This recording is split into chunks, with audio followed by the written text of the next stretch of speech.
This is an oral history presentation. Today is Sunday, July the 21st, 2013. We are at the Atlanta Masjid of Al Islam, and we're here with Imam Faheem Shuaibe. Conducting this interview is Amir Muhammad and Spencer Toots. Alhamdulillah. Bismillahir Rahmanir Rahim. That is, with Allah's name, the merciful benefactor, the merciful redeemer. I greet all of future hearers, or those of you who are hearing us, seeing us, with God's greetings, the greetings of peace, the greetings of peace in paradise. Assalamu alaikum wa rahmatullahi wa barakatuhu. I am Imam Faheem Shuaibe. I am currently the resident Imam of Masjid al-Warithin in Oakland, California. Have been the resident Imam in Oakland, California for just about 30 years. In fact, this will be the 30-year anniversary. I became the Imam there in December of 1983, if memory still serves. And I have been a part of what I'm going to call both of the movements, if we consider the movement of the Honorable Elijah Muhammad and the Nation of Islam as the first part, and as Imam Warithin Muhammad, may Allah's mercy be on him, as being the last part, or the latest part. I've been a part of that movement for 40 years. And so I became a part of the Fruit of Islam, Nation of Islam, January 1, 1972, and have never looked back. And so here we are. Let's start off with when were you born and where? Oh, yes. Well, I was born in Denison, Texas. 1951, December 8th, 1951.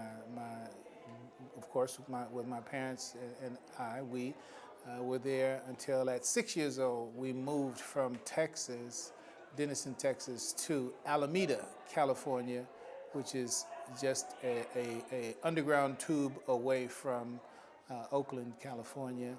And there I have been for the balance of my life. I am currently, as of this filming, 61 years old, and will be 62 come next birthday. Tell us about what was your religious upbringing in your household? Yes. My father, I would have to say, he never had a proclaimed religion, and he didn't have a religious proclivity, but he wasn't anti-religious. He was a Navy man by and large, and so it would be my label to put on him agnostic. But it's literally, we never had any conversation, and I can never say I ever heard out of his mouth anything about God and religion.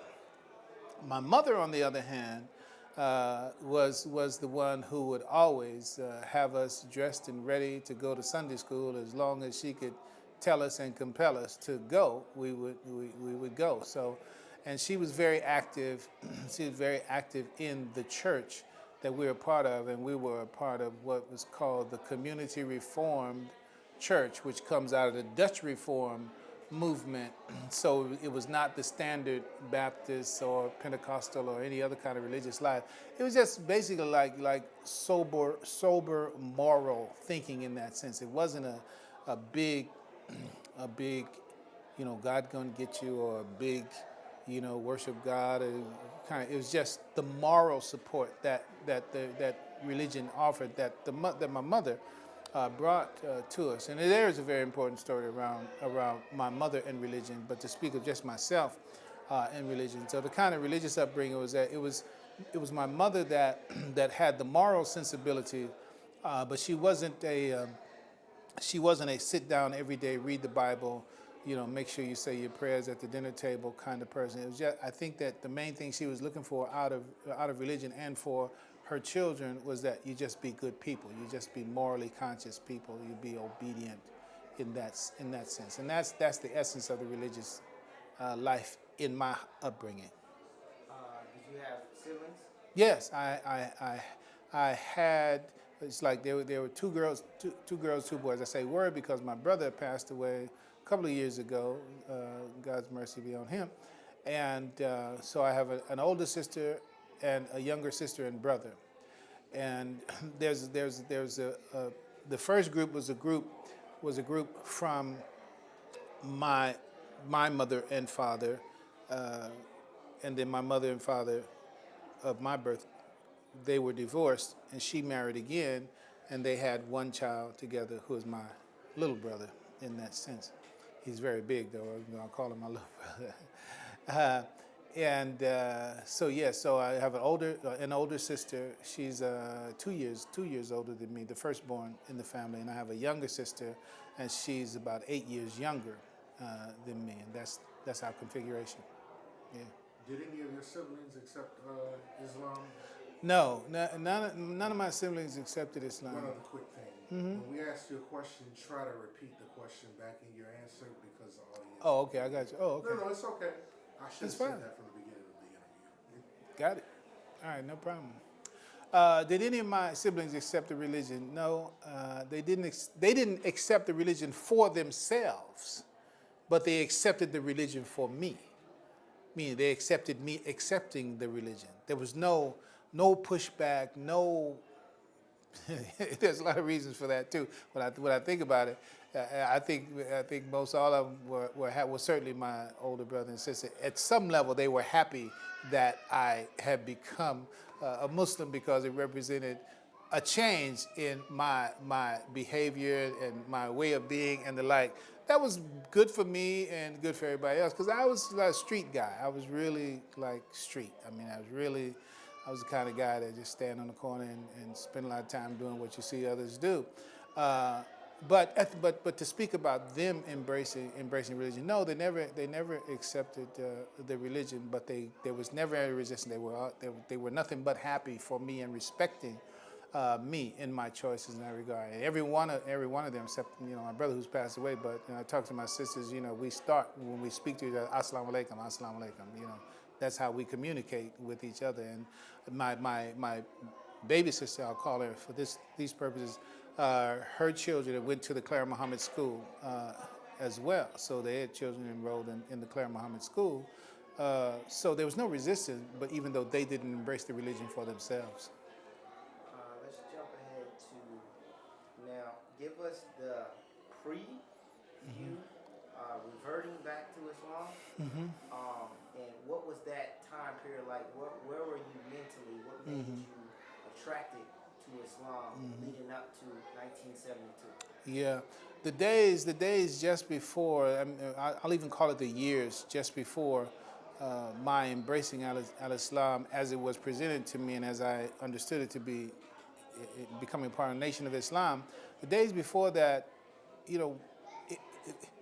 they all, the totality of it really has to be appreciated as to what happened to me after I graduated from high school, the year I spent out of high school, and then after going back to college, okay?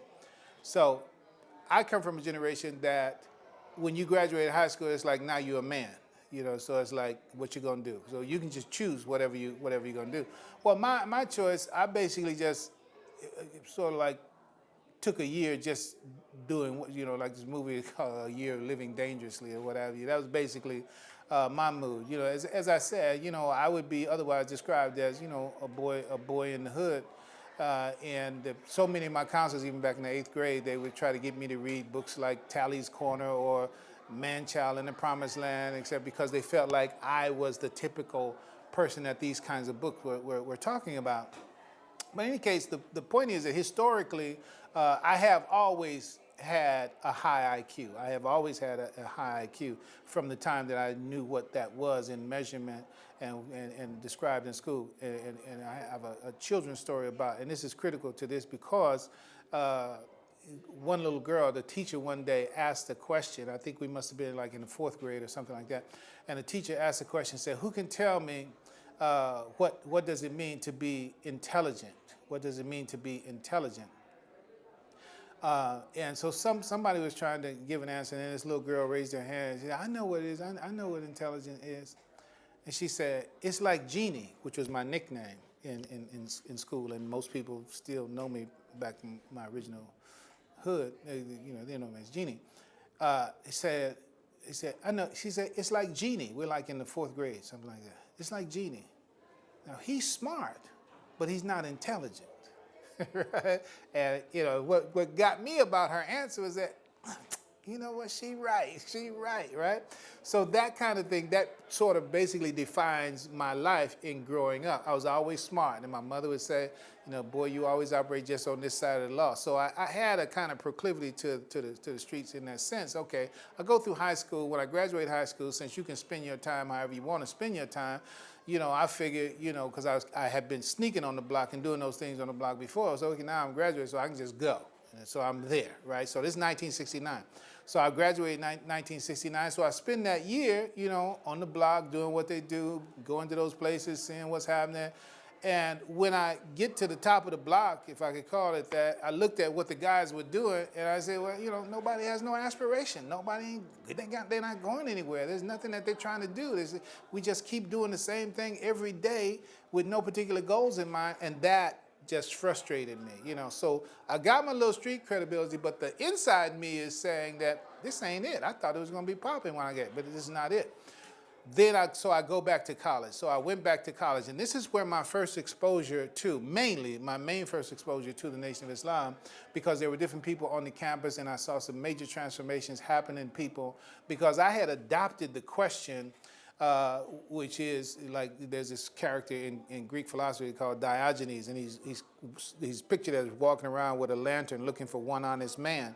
Well, my question was, how can black people perform better? I mean, I know that there's a way for black people to be better, and I'm not seeing it anywhere. Where is it?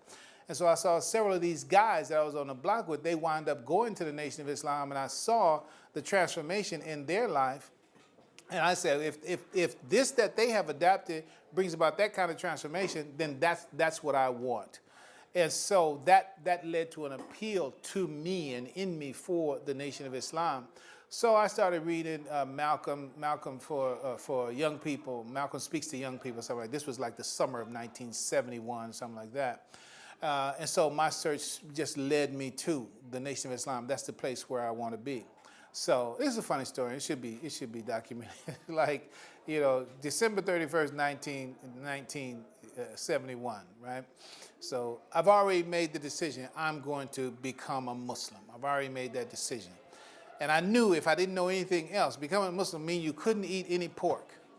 So I went to the main rib joint in Oakland, and I laid it out, man. I mean, I had some serious pork on my plate December 31st. That was my sign-off, because I knew that come midnight, I'm Muslim, and that's that. That's it. This is true. One thing about myself, once I decide that this is the change I'm going to make, this is who I'm going to be, that's how it is. And it has been that way for 41 years now. So that was me before, and that was what led me to, because I saw in the Nation of Islam the answer to how black people, as we call it, could perform better. And it's still true. It's still true. Now, as you come in, and immediately, because we've done several of these presentations on a lot of the guys that came that were students. Mm-hmm. And a lot of times those guys excelled in the Nation of Islam, especially in selling papers and doing different things like that. Yeah. Now, from 72, Elijah Muhammad dies in 75. Right. So from 72 to 75, prior to his death, right, what is your role? Yeah. Well, alhamdulillah, that is all praise is due to Allah. One of the outstanding things that's still connected with my quote-unquote intelligence is that when you joined the Nation of Islam, one of the original prescriptions was that you had to write this letter. You had to write this letter in order to get your X, right? So you didn't get the holy name or anything like that. You had to get your X. In order to do that, you had to write this letter. And when you sent the letter to Chicago, which is where we sent it, from that point on, the time between your sending the letter, walking to the door, writing the letter, sending the letter, and then and getting your X, you're said to be processing. It said to be processing. So my former name was George Eugene Woods, right? And so George, and it turned out to be George 3X. So the numbering system was that if there was a George that came in first, he's George X. The George that came in second, he's George 2X. And the one that come in third, he's George 3X. So I was the third George coming in. I'm George 3X, quote unquote, slave names gone and the like.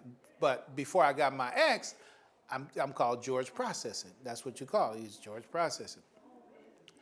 Okay, so I come into the door and I take to the knowledge like a fish took to water.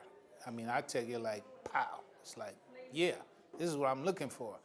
So I was on the rostrum teaching the Nation of Islam folks who had been there again for years. I go straight to the effectively 6 months in. Let's just put it like that.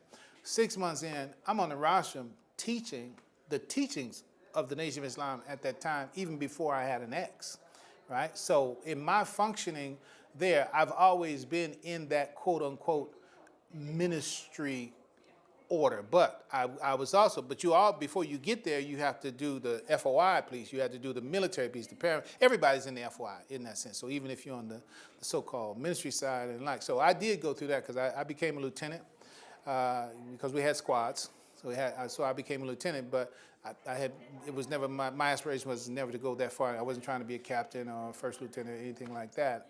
Knowledge was my thing. And one of the most important things, since this is a documentary, I do have to say this, that one of the most important things, when I first read The Message to the Black Man in the beginning, one of the first and most gripping quotes that I learned, and probably the first quote that I learned by heart from that book, it says, knowledge is a force or an energy that makes its bearer meet and overcome obstacles, barriers, and resistance. That's in The Message to the Black Man. Knowledge is a force or an energy that makes its bearer meet and overcome obstacles, barriers, and resistance. So that was a powerful answer to it. So the power of knowledge is reinforced for me there. Malcolm had already reinforced it for me because of the power that he showed by his eloquence and his insightfulness, that, you know, this knowledge seems to be undefeatable kind of knowledge, right? So as a result, I'm more interested in spreading the message. So that was what I was motivated by. So that was the main thrust of my work in the community of the Honorable Elijah Muhammad from 72 to 75. But as a squad leader, which comes before being a lieutenant, and then as a lieutenant, I was, you know, I was a salesman par excellence. I mean, period. Some of the greater salesmen that even came after me were my students in terms of that. Because that's what you do out there. If you don't do anything, you know, out on the street, you know, you're supposed to be able to hustle. You're supposed to be able to do what you do. So those were the kinds of things that was the way that I contributed between 72 and 75 in the Nation of Islam of the Honorable Elijah Muhammad. Two quick questions. I want to go back to the rostrum you teaching because you kind of scathed over that. Oh, okay. I say that sort of facetiously, but I know it takes a lot for a brother to be able to teach. And at that time, for you to be elevated in 6 months to actually be teaching others who have been there, that's a serious accomplishment. How did you get there? Who put you there? What took place for them to say, you know what, George Processing, we want you to start teaching the classes? Yeah.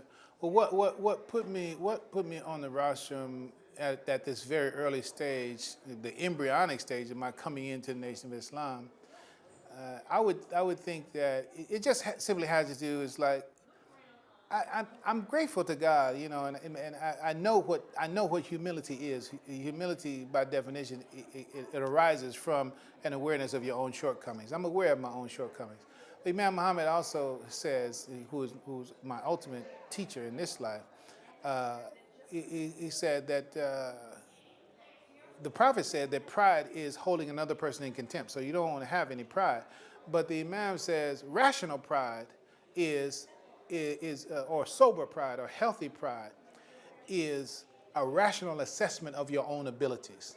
You know, if you can do it, then you can do it. It's not arrogance. So I'm saying that to say that Well, part of my character, my demeanor, my disposition, I've always been a motivated person. Depression or moving slow or that's never been me. I've always been, a little history. 1969, your senior high school. That's when they do, most likely to this, most likely to that, right? And you get the best this, best that. Well, I was the best dance in my high school. So you can find the yearbook from Skyline High School, Oakland, 1969. You can see a picture of me with a humongous afro in some dancing position because that was my thing. That was really my thing in terms of dancing. So that's a big reputation there. But the point is that crowd pleasing is just kind of just one of the things that I do. As a youngster. So when I came into the Nation of Islam, I came with that enthusiasm. And now, in retrospect, I know that there was a lot of people, their spirits were very down in the Oakland community that I came into. Their spirits were very down because once you understand the attrition rate and the problems that are actually part of the internal workings of the then Nation of Islam, especially in what we can now call the last days, which was the 72s to 75s, then my enthusiasm was like, man, it was a shot in the arm for the whole community. And then the intelligence that went with it in terms of reading and studying. I was very studious in that regard. So it's like, it was just what they needed in terms of that. And I had no idea what was really going on. So I was like, well, let's put this guy up there. He's new to the school and he knows, he's excited. Da, da, da. So it was really, it was by Allah's design, but the point is that I was just what the doctor ordered for that community at that time. Now, one quick question. Did you know El-Hajj Yusuf Muhammad? El-Hajj Yusuf Muhammad. He was a military guy. I think he traveled a little while with... Yusuf Kareem Muhammad? Yes. Yeah, I do like that. Oh, absolutely. Certainly, I know El-Hajj Yusuf Kareem Muhammad. I think he's. Did I know him? Yes, I know him. While he was in San Francisco. Yeah, he's in San Francisco with El Ghani. He and Hassan Abdul Ghani, El Ghani were real close, real friends. And now he was what? Now he was somebody, and is somebody. Presumably, I know he has had some health challenges. And I haven't gotten any word that he has, since passed away. He's in Savannah now. Oh, he's Savannah. Yes. Okay. In any case, yeah. Now he's somebody that has a wonderful spirit. Always had a laugh and a spirit and enthusiasm as an energy. Yeah, I knew him well. I ask you because I know he was an astute businessman in the community. Mm-hmm. A lot of the development that went on with the Nation of Islam. Can you speak about that a little bit? Like the fish businesses you all had, Yeah. the stores, and most importantly, even the bean pie. And I heard y'all had a thing called black ice cream in Oakland. Oh yeah. To speak of the businesses and the economic activity in the Bay Area, Muslim community is very important. There's a lot of history that. What can I say? It's such as nature of life, but it's of a mixed nature. There's some things that were good. There were some things that were not so good about that genre, that aspect of our life in the community. But to speak about those businesses, the Nation of Islam, the San Francisco Muslim community was really the flagship Nation of Islam community of my time. I was a part of the Oakland Muslim community, which the San Francisco Muslim community was actually born out of a group of people who had actually started in Oakland, and then for some reason it wound up migrating over there into San Francisco.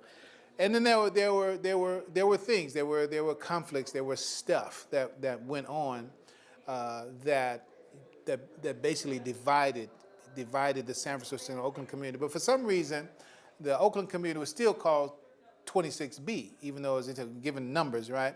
This Temple 26 was San Francisco, and Oakland was still called 26B, even though the normal appellation of a community being called 26B is called 26B because it was born out of 26, for example. But Oakland wasn't really actually born out of 26. It actually was the other way around. San Francisco was born out of Oakland. But there's a different kind of history that's tied to that. So there was much business activity over in San Francisco, and there's a lot of controversial things that are tied to some of the business activity tied to the zebra case and the like. We actually had some bakery activity. I'm just mentioning some things that are critical for history. These just data points, right? The Patty Hearst thing. There was a connection between our bakeries and the Patty Hearst scenario. So in any case, so the black ice cream piece, yeah, there was a brother who brought that, who brought that and came with that, and he was one of those. Anybody who has a kind of take where if you see the Nation of Islam but you didn't see the Nation like 1969, 1969, my senior ball, the brother who was cutting my hair was a Nation of Islam Muslim. I didn't know it. I had no idea about it, and had been a Nation of Islam Muslim for a very long time. But that never really came up in the situation. So he cut my hair and put the glitter in it, and then a couple of years later, when I finally meet him again at the temple, I said, "Oh, you're the barber, right?" What I'm saying is that it's in retrospect. If people have ever been exposed to Muslim entrepreneurs, Muslims who are in business, sometimes they don't put the business piece out front, but then you reflect and you realize that this clean-faced, very healthy-looking guy is a Muslim in the Nation of Islam. So this guy, he had a little steak and take shop where that was a kind of a brand name like Kentucky Fried Chicken for us, Steak and Shake, your supermarket, whatever. And yeah, they had that black ice cream, and I remember that before I was a part of the Nation of Islam. Never really ate any of it or a lot of it, but it was novel in that sense. So the business activity, actually a part of some people know about, no doubt many know about Your Black Muslim Bakery. And Your Black Muslim Bakery is probably in Oakland one of the biggest businesses identified with the Nation of Islam, but it became such even as in a controversial way. But the point is that business was a business that sort of exemplified the ideas that we had about business.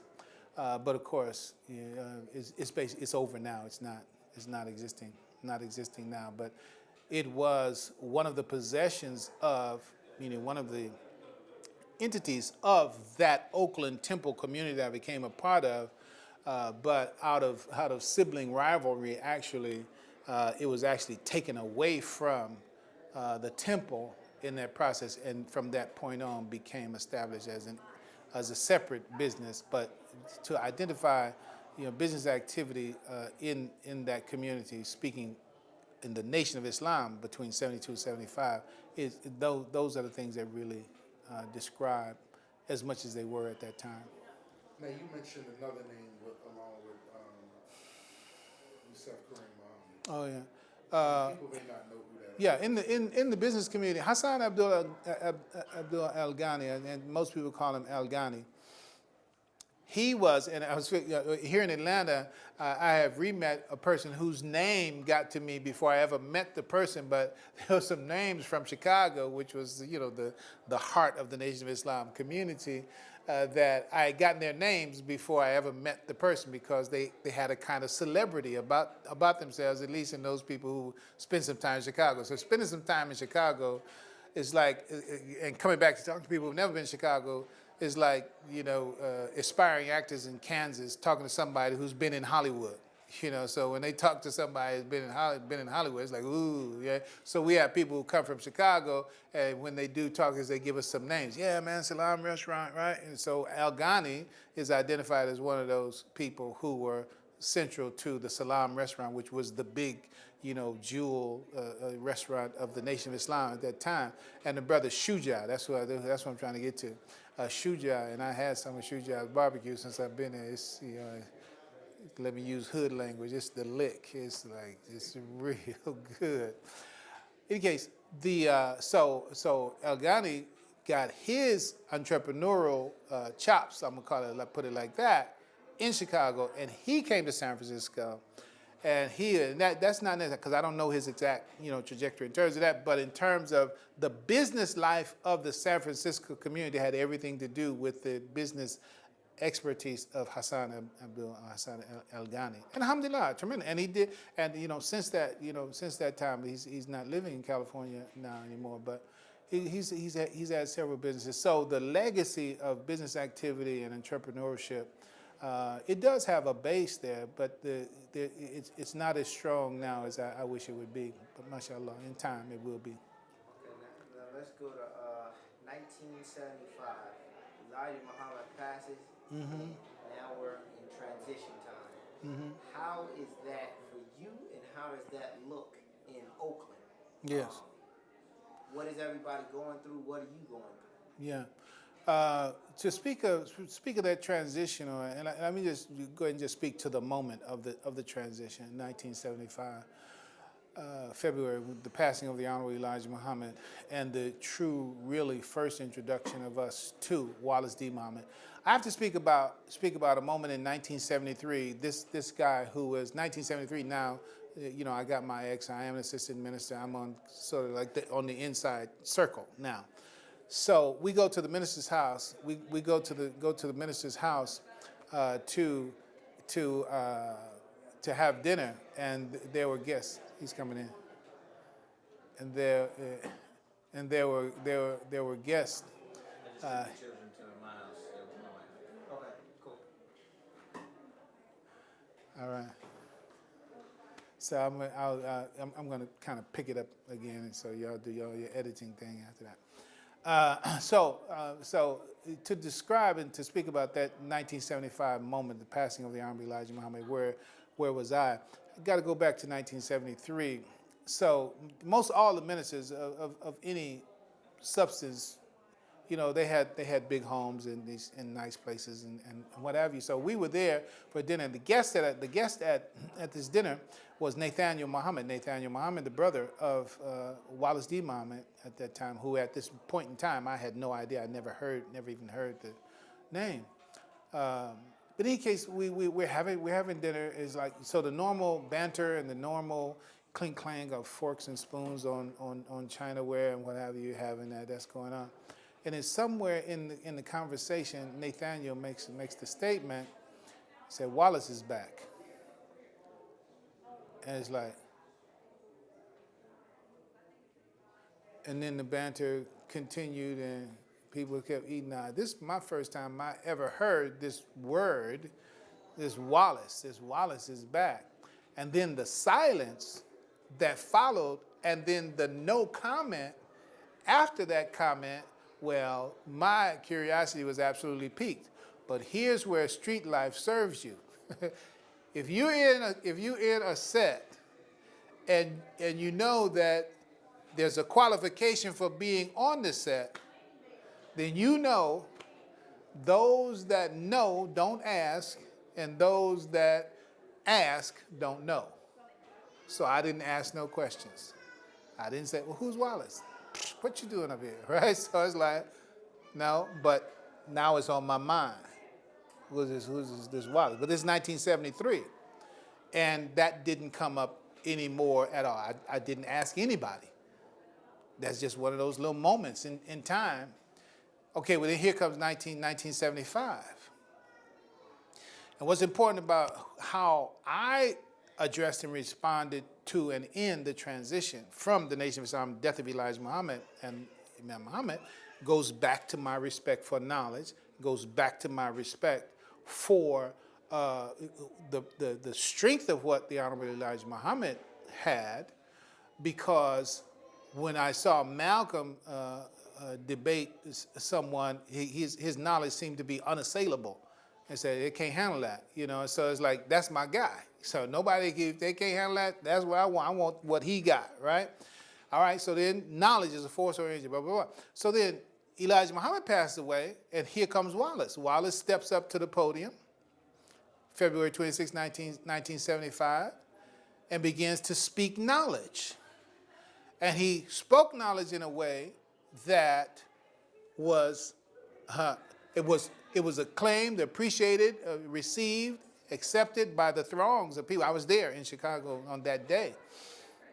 It was accepted and embraced by that. That was certainly one obvious and positive thing. So whatever he said didn't pan. Whatever he said didn't fall on deaf ears. It was that moment in time where now it's time for the next movement. So that's how it came. The embrace of what he said. So in 1975. So the way Imam Muhammad spoke, what he said, his knowledge and his address of the knowledge that preceded him, and how he, with wisdom and sophistication, even if you want to call it, let me down easy, let us down easy. Even if he just said, he just kind of, even if someone was let down, you were let down easy, but I was not let down. I was uplifted by what he said, because it's like, boom, yeah, good, boom, let's go.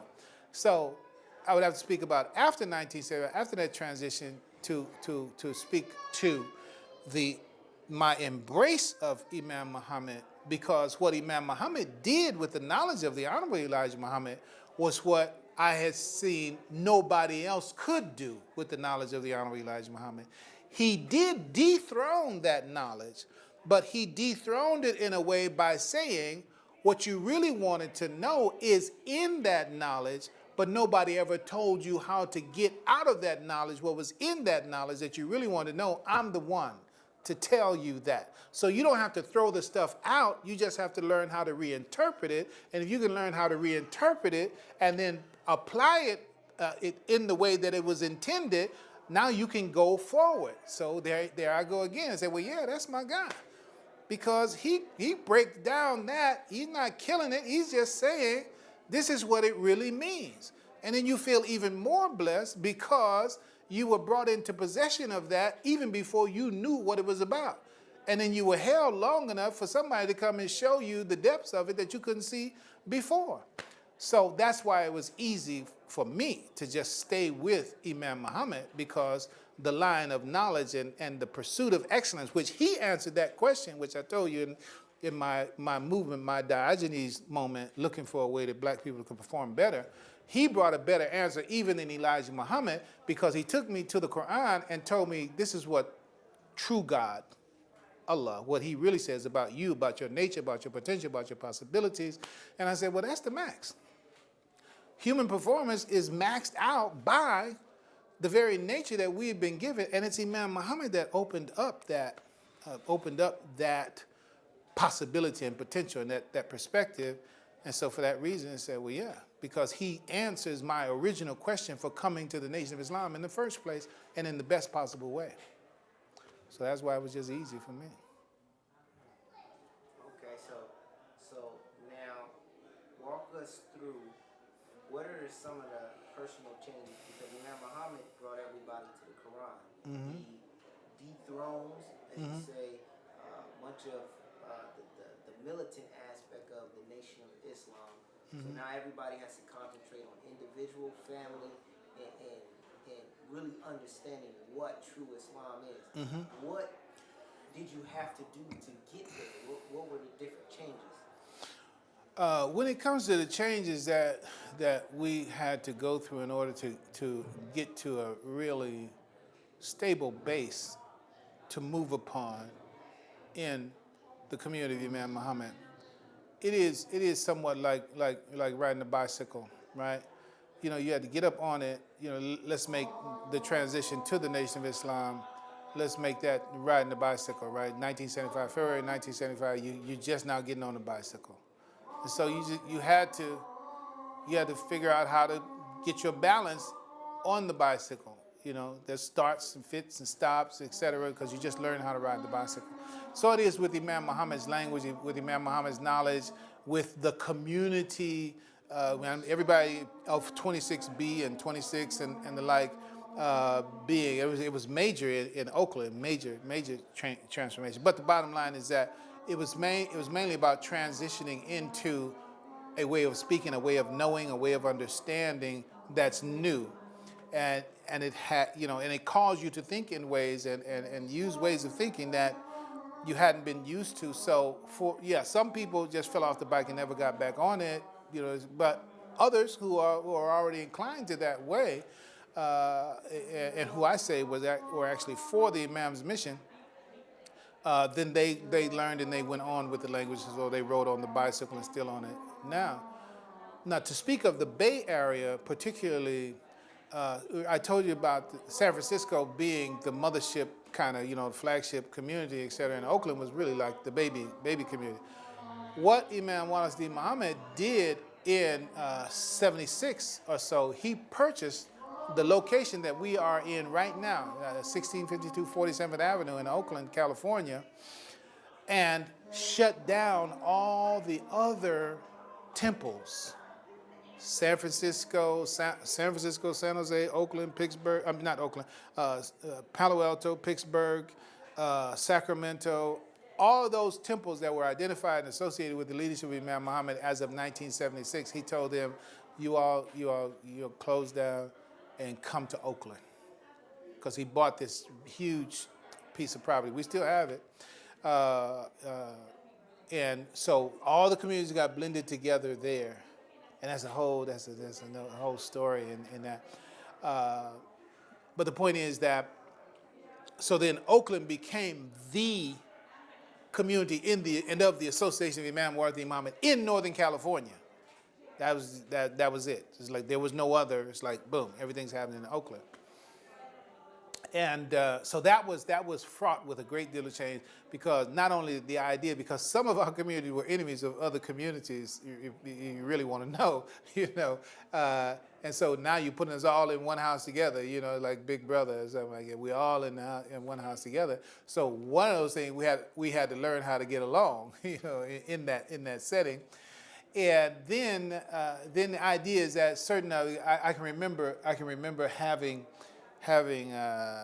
challenging debates and confrontations that people had when we wanted to remove and obviously it got removed, to remove the blackboard and different things because it was a very important, like a Catholic church. You go into a Catholic church, there are certain things that you expect to see at the altar of the Catholic Church, So the point is, at the altar of the temple, there were certain things that you expect. You walk into a temple, there's certain things you expect to be there, and one of them was this board. Imam Muhammad had gradually moved us away from the kind of symbolism that was on the original board, the flag of Islam, as we call it, the flag of the United States, slavery, suffering, and death, a black man hanging from a tree, Islam, freedom, justice, and equality, blah blah blah. So the Imam transition, he gave us another board that had the real Amal Shaitan, drugs, gambling, that was on there. Okay, but now we just starting to make our our salat in the way that we prayer, that is, in the way that we make the prayer. And this board was in the place and in the direction that prayer was supposed to be made. And there were those of us saying, no, you can't pray toward that board. You got to move that board out of there. And there were people who were just standing up, just like, no, Imam gave us that, and that's what we're supposed to be.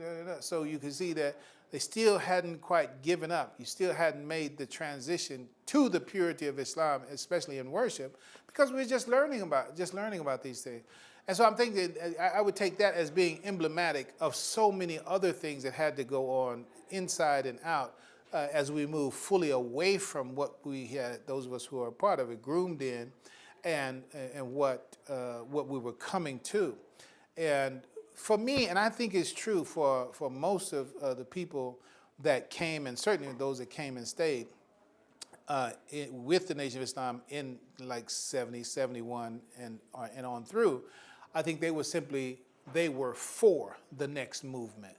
They weren't for the restoration and maintenance of the first movement. They were for what was coming in the next movement. And they provide, and they are the foundation for Wallace D. Muhammad at that time. And that's how it continued. That's how it proceeded. Want a break? Yeah, we can take a break. Yeah. All right. So, what books did Imam Muhammad teach out of, instruct, and what was like the push as far as knowledge? What books did Imam Muhammad teach from? I mean, truly, Imam Muhammad, what the Quran was most obviously the book that he taught from. There was no other book that I can, in memory, remember Imam Muhammad introducing as an object of study for us in the context of the religion.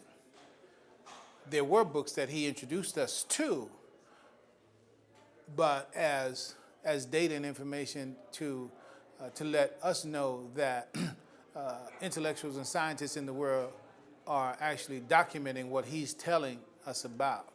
Some of them is like subliminal seduction, culture of narcissism. There may be some others. I'm not remembering right now. But the point is that the Quran has been the book that Imam is trying to get us to read, understand, and grasp. And I know why. And it's like anybody who has the opportunity to review the Ramadan session that took place here at the Atlanta Masjid in this year, 2013, they will find that is being reiterated at a level of elevation that is saying that it is that Quran, it is the book, and it is the book as understood in the way that it must be understood, but from the place that you are, ethnically, demographically, and the like, not to create any kind of sect or anything like that, but the point is that the book is for everybody universally, but it's also a book that's for everybody particularly.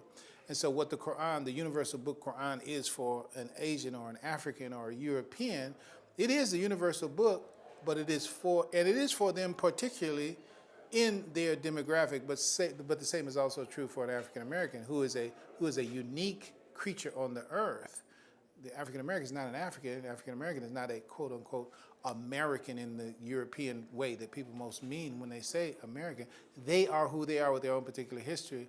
And that Imam Muhammad is basically, he has been the conductor for those people to get to that path, starting with the 1975 effort. Then it's that has been his thrust to prepare us for making the Quran the central book and cornerstone for really all of our other intellectual developments and pursuits. So that's really that's really what it has been. The Imam has never really emphasized anything other than the Quran as the ultimate book that we need to master and get into. Okay, now let's make Nation of Islam is kind of it's within its own circle. So now the Imam takes off that circle and brings you into the collective circle of Islam. Now, what is the new connections or the connections with immigrant Muslims, and how are those connections built? And are they built? Well, how does that look in Oakland? How does that look, outside of Oakland? When we talk about the relationships with the transition and transformation that Imam Muhammad brought for those of us who are in the Nation of Islam, and how that relates to the relationships between us and the quote-unquote, what was then said, the larger Muslim community, immigrant Muslim community, Imam Abdul Karim Hassan made a very, very important, of Los Angeles, California, made a very important point in one of, it was a major conference that we were at, I can't remember, but he's usually called upon to give some of that history because he was basically there from early on and right there with the Honorable Elijah Muhammad and the like. But he said the name of the Nation of Islam, and it's true on reflection, all he does is just bring your mind back to it. The name of what we have abbreviated to call the Nation of Islam, that's what we've abbreviated. But that's not the name that Farad Muhammad gave to it, or the name that was used for a long time in it. It just got abbreviated, just like Kentucky Fried Chicken become KFC. Nation of Islam is an abbreviation of the lost, found members of the Nation of Islam in the wilderness of North America. That's the whole name. The lost, found members of the Nation of Islam in the wilderness of North America. So what was the Nation of Islam? The Nation of Islam was the universal Muslim community. We were just the lost found members of the Nation of Islam. But see, all that gets lost when you cut off as the Nation of Islam. See, and so, it's just a little bit about the crypticism that's in there, and I say crypticism, the secrecy and the like, is, I know that's bad. Let me go back on that one.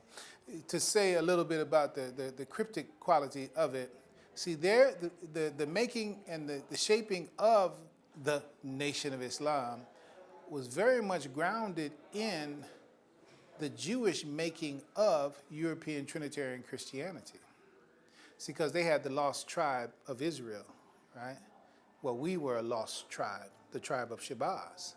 So that motif was still playing out in that because the founder of the Nation of Islam brought that in. So as far as that is concerned, we were said to always be members, and I just have to make this my last comment. Maybe we'll come back to it in a second. I talked about that letter that you wrote, right? When we wrote that letter, then writing that letter, it's like you're accepting. And when you were taught in the temple meetings, they said, "Who wants to accept to become a member of this? Who accept what you've heard tonight?" Right?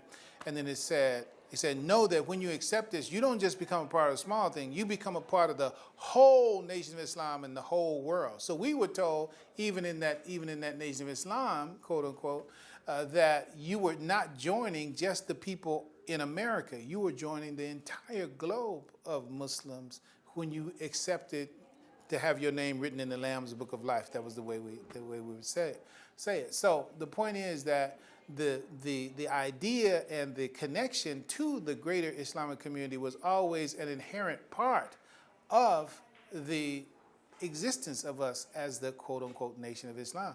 We consider ourselves a part of it, not as consciously so, but we were its lost found members.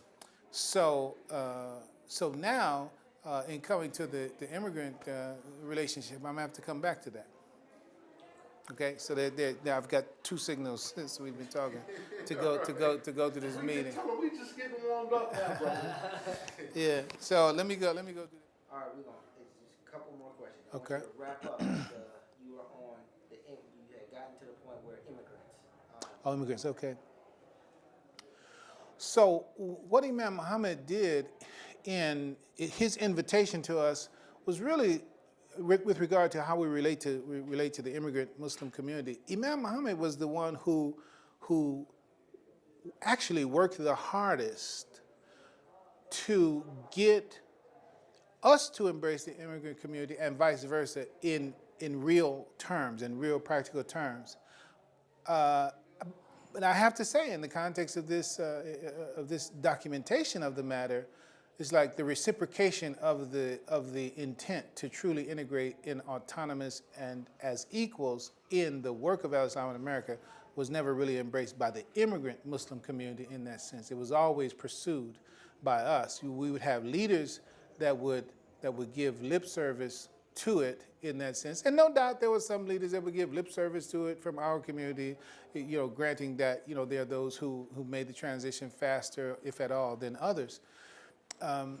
So then the Imam basically just reduced his thrust on that as a focus. I mean, he accepted to interact with them in that sense, but as far as a real mission, that ceased to be a mission explicitly with the Imam. But it was never denied that we're not doing that anymore.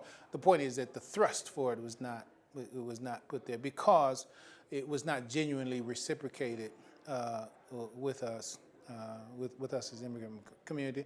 And then also, we do have the lapses and sometimes being behind some of the Islamic learning curves with us as a community.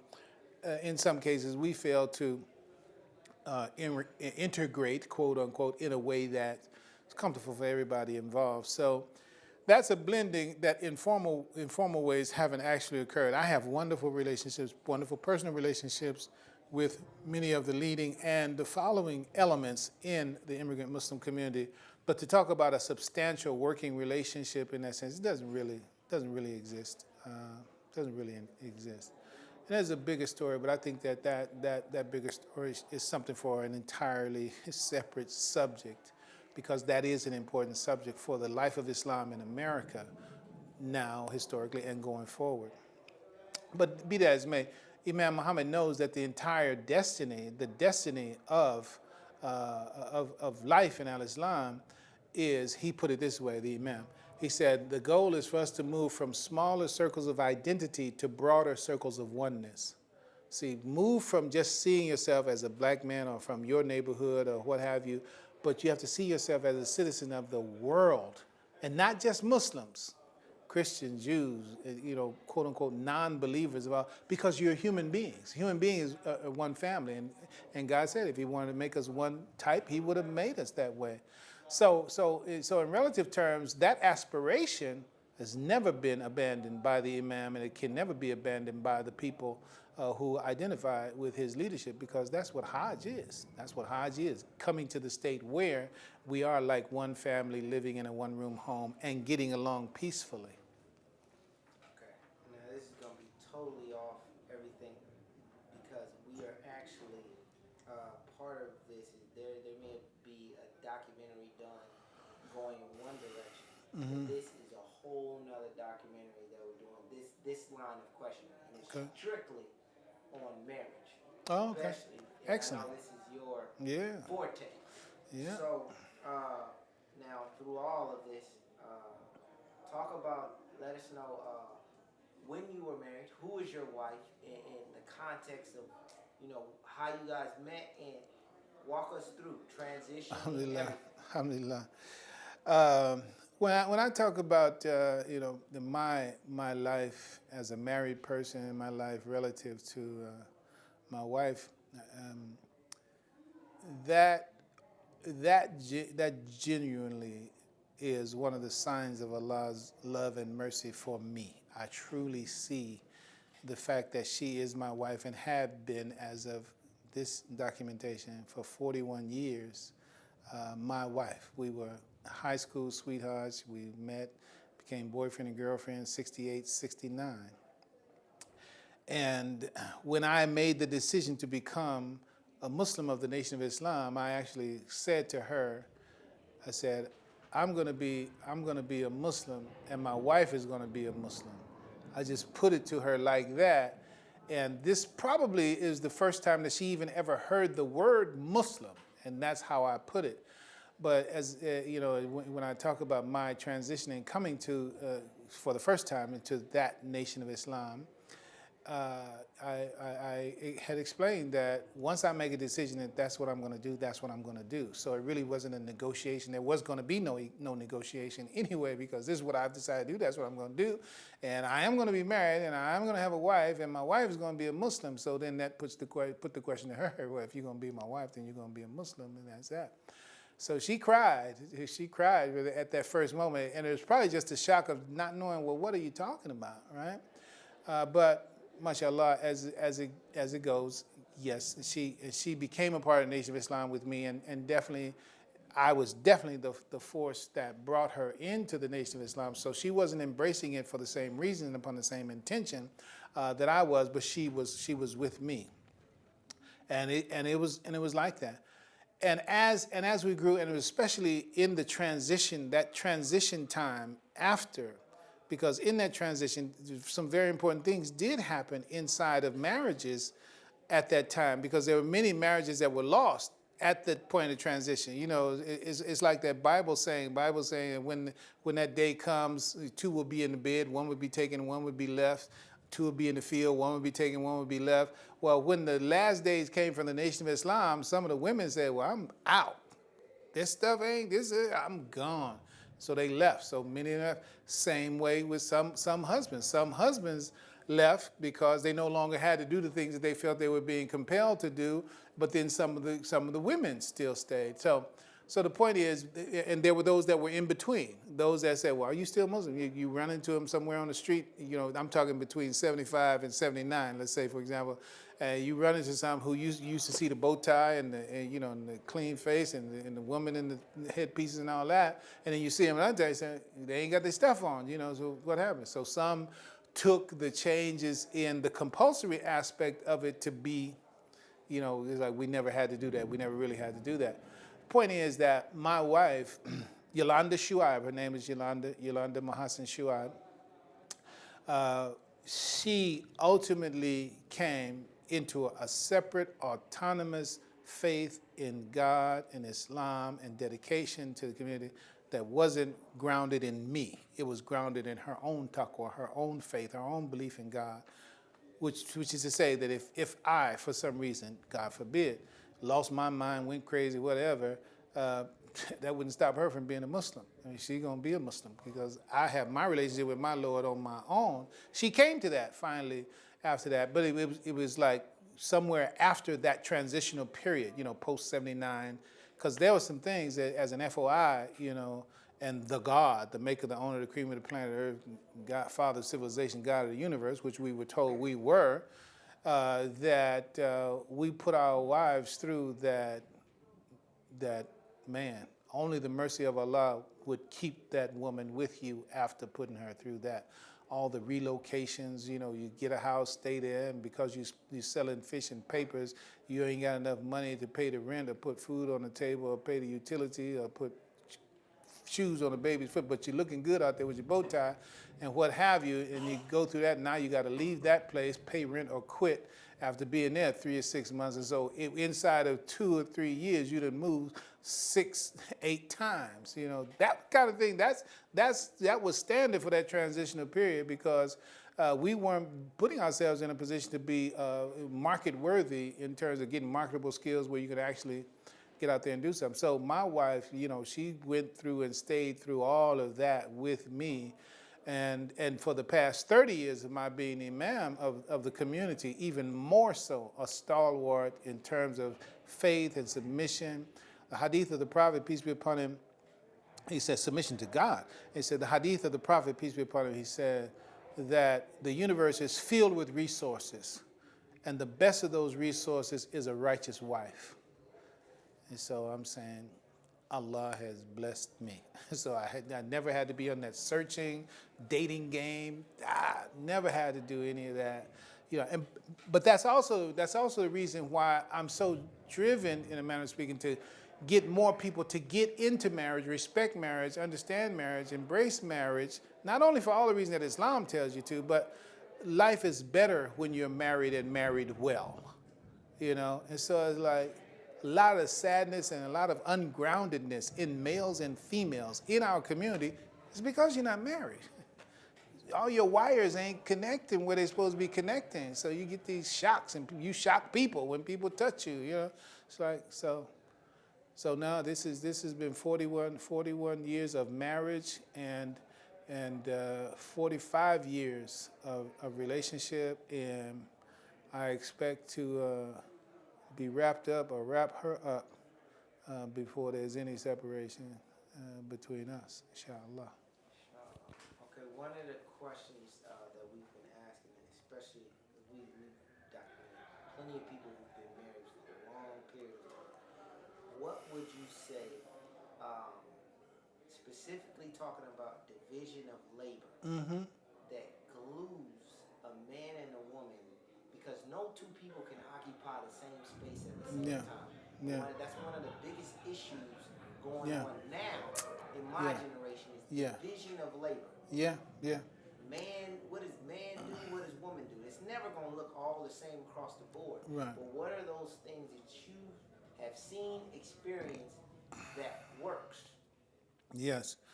When we talk about what makes for a healthy marriage, and especially as it relates to division of labor, and who does what, who is what, there's a very important thing that has to be embraced. A part of it, like we had a question and answer session in one of our sessions, and it brought to mind that sometimes when people ask questions, they ask questions with assumptions in their mind, and they're not really asking for a real answer or a new answer.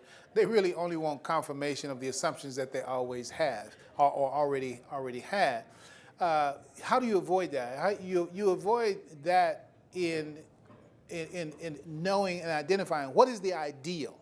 What is the ideal? When I say the ideal, what does God expect? You know, the Quran says, "Huwa alladhi a'tahu kulli shay'in khalaqahu thumma hada." Says God is the one who gave everything its form and thereafter its guidance.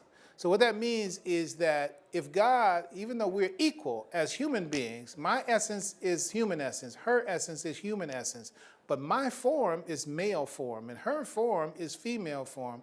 And there's something that inherently comes with the form. The form dictates, if you will, the function in that sense. I'm not saying in any way that a woman should know her place and what have you. A beautiful answer from an old school brother at one time. He said, men make the mistake of thinking that women have a place instead of women have a role. And that's an important difference. You know, you need to understand, woman has a role. So, and therefore man has a role.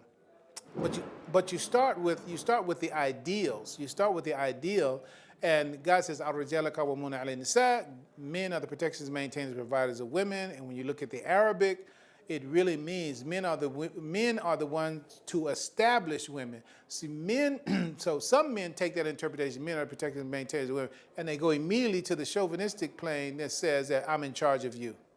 And what the Quran says also that men have a degree of advantage over the woman. It says that.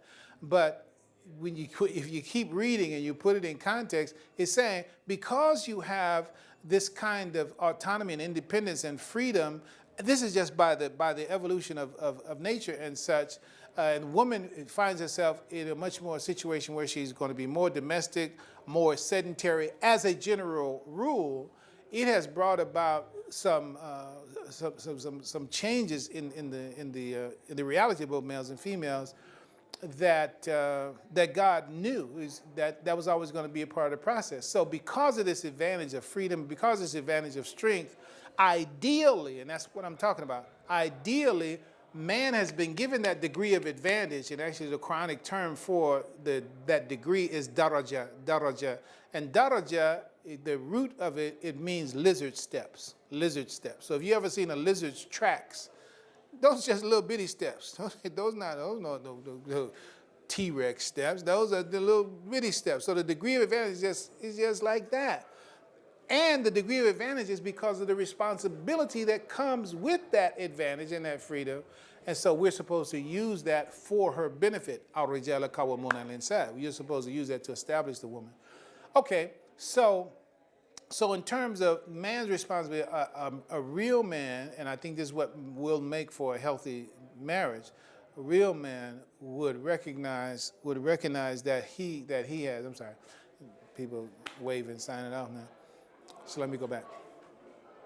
So when God says, "Al-rijala qawwamuna 'ala an-nisa," men are the protectors, maintainers, and providers of women, and further translated, men are the establishers of women. Men are the ones who set women up. So the role of the man is to set the woman up. Most times, because of the tradition that we come from, which are not Islamic traditions in the formal sense, and I don't even mean Arab or any other, I just mean they're not Islamic traditions, but there's this thing that the wife inherits the job of dishwasher. She inherits the job of cook. She inherits the job of housekeeper. She inherits the job of nursemaid or what have you. But if you really understand what a wife is, and understand the ideals of Islam, those are not obligations on her. Those are those things that by default and by tradition she falls into. But in reality, in the normal scheme of things, the Islamic ideals, there's supposed to be somebody else to do that for her, and she be the wife. Right? But that's not the case. That's not what happens. Most women wind up being all those, and if there were economics associated with each one of those jobs she did, she's probably doing $150,000 worth of work, just by being a domestic in that sense. So ideally, the ideal of Islam would say that the Muslim man is supposed to be working to put his wife in a position where she don't have to do all those things. See, we get the idea that that's Rodeo Drive, kind of stuff. Oh, well, we have a housekeeper, or we have a gardener, we have a dishwasher, we have a cook. That's what the millionaires have. But that's really what's supposed to be what the Muslims are supposed to have. Because your wife is not supposed to be one that gets burned out in doing those things. Now, does my wife do those things? Absolutely, because I can't afford none of these things I'm talking about. But she does it with the knowledge and with the awareness that, okay, let's go there. My wife doesn't do, so for as far as those things, my wife doesn't do any of those things, but she does it with the awareness that I uphold the ideal that I know this is not your job. I know it's not a lock that you have to do this and you have to do. She knows that. We're talking 41 years, but she's been doing it for all those years, et cetera. And that's, again, part of why I say it's such a blessing. But here's the thing, for as far as, now this is Faheem Shuaibe. For as far as money is concerned, I've just never been a person that's really been, i.e., driven to get money in that sense. She is my economic appetite. Some of the best cars that we drive, indeed, the car that I drive now is because of her appetite for good things and because of her business acumen and because of her protecting the credit score and all that. You leave it to me, I'll mess it up. But so she has that side of the picture. But the other thing is when I get wealth, when I get income, I basically give the check to her. I give her the money. I take my little piece off the top to do the things that I do, which more than anything else, like maybe buy a book or buy a piece of equipment for a computer or something like that, something related to the work that I do. But for as far as the bulk of that money is like, it gives me great pleasure. Just give it to her. I don't ask about it. I don't talk about it. I try to give as much as possible so she don't even have to think about how we're gonna pay for this, how we're gonna pay. I gave you all I got, so it's like I hope it can get done there. And she got business and she puts it in. And this is what Quran says. The Quran says that what the woman gives you, you should take it as a charity and eat it up as right good cheer. But don't take it like she owes that to you. That's what the dowry is about. When in terms of marriage, the dowry is supposed to be about, look, I got you. I can take care of you here. This mahir shows that I have the skills and abilities to take care of your life. That's why the man has to do it. And that's just a symbol of what you can do for her in that sense. So for as far as the woman's contribution from the economic side of the picture, it's really, on the ideals of Islam, it's voluntary in that sense. So, but a man has to be in the position of security and what have you, personally, ego and otherwise, to be able to do that, and he has to be able to trust her, he has to be able to trust himself. So that's also something that has to be developed in the relationship. You have to develop trust in the other person. And one of the things that builds trust in the other person is for you to demonstrate that you really believe what you're talking about. And how do you demonstrate you really believe what you're talking about? You do what you're talking about. And if you don't do what you're talking about, you're losing trust and everything else falls apart, after that.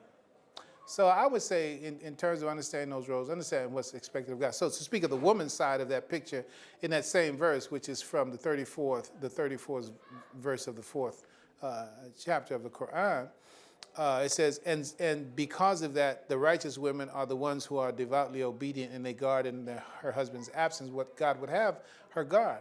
So it's basically saying that the woman, that devoutly obedient, and that devoutly obedient is obedience to God. It's not to her, that verse is not saying obedient to her husband. Now the hadith, it doesn't mean she disobeys her husband. It just simply means that your devotion is to God. So if your devotion is to God, your husband don't have anything to worry about, because your husband got to go to work. God is always seeing, and God is always knowing. So the devout obedience of the woman is the call for the woman, as I talked about the hadith of the Prophet. He said among the greatest resources is a righteous woman. And the same term that's used in that hadith is mara'atin salihah. That salihat is talking about a righteous woman. The same way, salihat is used as an attribute for the righteous woman in that verse. So what does it mean? That the woman, for her to be more righteous, to be more devout, which does what? It builds trust, it builds motivation, it builds comfort, security, tranquility in the mind of her husband, which does what? Frees up his potential and frees up his motivation and willingness to go out there and do more, get more, be more successful. To do what? Just bring it back to her to make sure that she's happy and peaceful and don't have anything to worry about. So if we get into those roles with each other, then the growth, which marriage in the Islamic terms, bali is the term for to marry in the Quranic Arabic, bali, it means to take a mate. That means both a husband taking a wife, wife taking a husband. And the root of it, it means a plant or a land mass enjoying the benefit of natural irrigation, right? So what is it means that if you see the woman as the soil and you see the woman as the water beneath the soil that's irrigating the soil, and you see man as the productive seed in that soil, it's the effect of the woman on the man that makes him more productive, right? So when they're truly married and each one is playing that role, as I say, Mr. and Mrs. Mr. is masculine responsibility. So if man fulfills his responsibility, the ideals that I'm describing, and then woman as Mrs. is masculine responsibility supported. If she provides the spiritual support to this man in his carrying out his masculine responsibility, he's going to be more productive. But who's the fruit for? The fruit is for her. So she has to cultivate that, but we have to be in this dynamic relationship and with this mutual respect for all that. So it's those kind, and mashallah, that is the kind of that's the kind of relationship that we have had. I won't say for 41 years. We've grown into that. My wife and I, Yolanda Shuaibe, grown into that kind of relationship after the natural processes that you go through. But I would say for sure for the last, let me just be conservative and say 25 years. That's been the way that we've been living. That's it. Okay, that's it. Is there anything that you would like to say that maybe we didn't ask? No. We'll get to it at another time. There's a lot to be said about everything I said, but that's good. So we just put a comma on it, no period. We'll get back to it if it comes up. Inshallah. I know one of the things I definitely want to get to ask you when you have an opportunity is your interaction with Farah Muhammad. Okay, that's a short story, but we'll save it. We'll save it. A lot of